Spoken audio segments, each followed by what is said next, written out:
第128章独占斗师。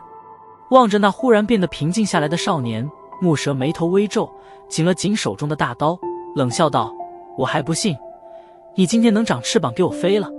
迈着大步，木蛇缓缓渡向萧炎，待得逐渐走近后，脚掌猛然一踏地面，身形狂射而出，手中大刀对着萧炎怒劈而下。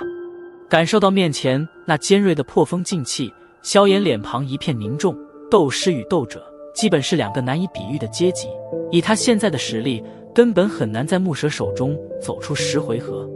借助着出色的躲避能力，萧炎身体微侧，脚步急退，将木蛇这试探性的攻击闪避而去，双脚一错，诡异地闪现在木蛇左侧，体内斗气急速涌动，右手提着玄重尺，对着他的脑袋狠狠地劈下。